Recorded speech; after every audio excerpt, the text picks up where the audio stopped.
Guys, I want to tell you about ghost stories from Hawaii. The night walkers. Who are the night walkers? Well, you can Google it. They're ghosts. And they're more than ghosts. Because if you interfere with these particular ghosts, they'll kill you. The night walkers.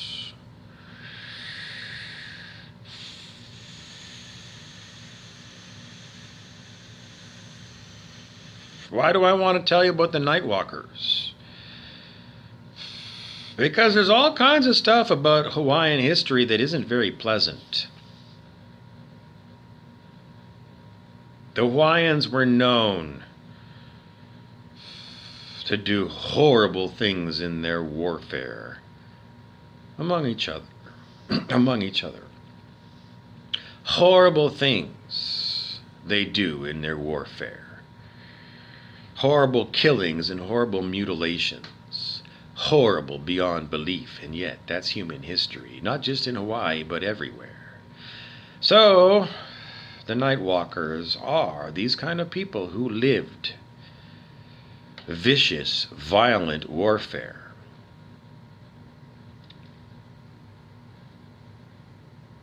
Well, it's just that, all those Hawaiian spirits are still spirits. And they still wander around in Hawaii.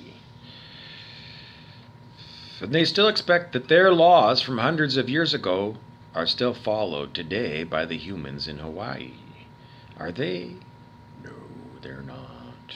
They're foreign beyond foreign to the original peoples of Hawaii.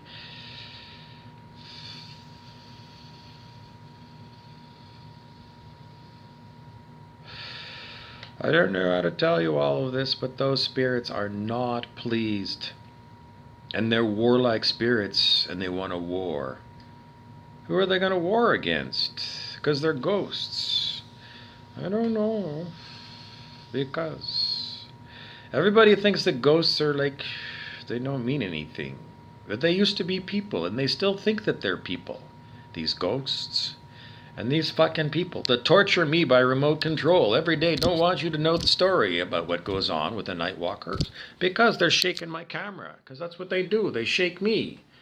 Because they're evil fucking spirits. And those evil fucking spirits still think they're alive. And they're still doing things as if they are alive. Are they? No, they're not. Why? We learned in the opening part of A Course in Miracles. Only love is real.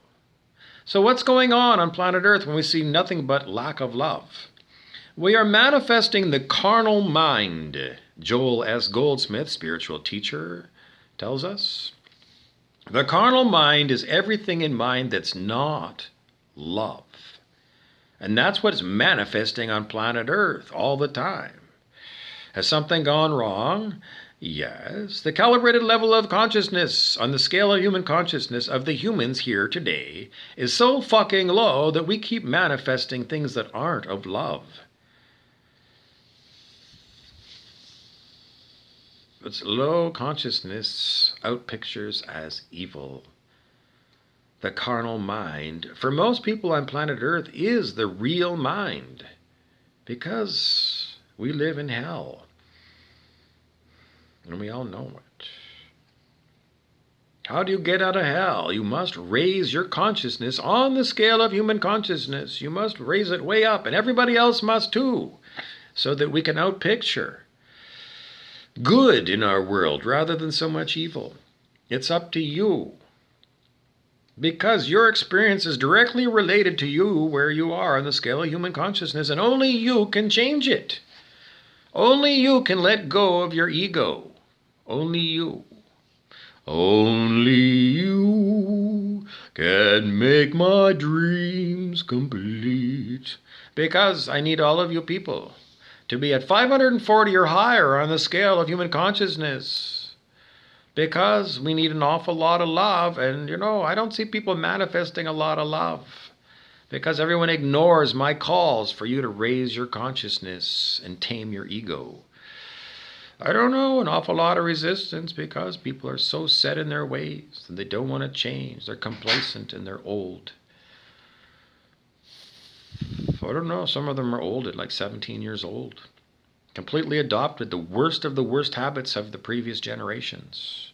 Hellions with money.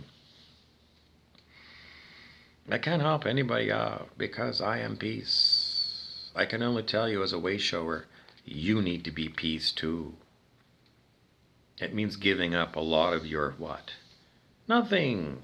Nothing. Nothing you need needs to go. The stuff that you don't need does need to go. And you don't want to get rid of your booze and your meat. You don't want to get rid of your enormous wad. You know, your treasure chest of all your stuff, your money and your stuff, your valuables. You don't want to get rid of that stuff because you're greedy and you're a glutton. And you know there's plenty of people that you could help out with your money, but you're saving it for the future. Because when you're 102 years old, you're going to need that money. In the meantime, today, there are plenty of people that could use a helping hand in your own community. I don't know, a lot of you are sitting on literally millions of dollars and plus property. And you're watching people being homeless, people that you even know. And you sit there, you gluttonous, greedy motherfucker, on your enormous wad of stuff and money, and you do nothing. You won't raise a finger to help out the people in need in your communities, because you're a greedy, gluttonous fuckface. Aren't you? You are, because I look around and I see what's manifested on this earth. Evil. And it's evil people who manifest it. There's no other way. Are you part of the evil or not? I can't help you out. You need to raise your consciousness so you can come to a full and complete understanding. Over and over again, people who are alcoholics go through the 12-step process. You know what it is? You need to go and Google it right away. Because you need to go on a 12-step process to do a complete moral inventory of you, and where your money and assets are, and who is in need in your community today. Because those people that you save today might be around to look after you when you're 102. But if you don't support them now, when you're 102, no one's going to look after you. And that is the good, hard truth.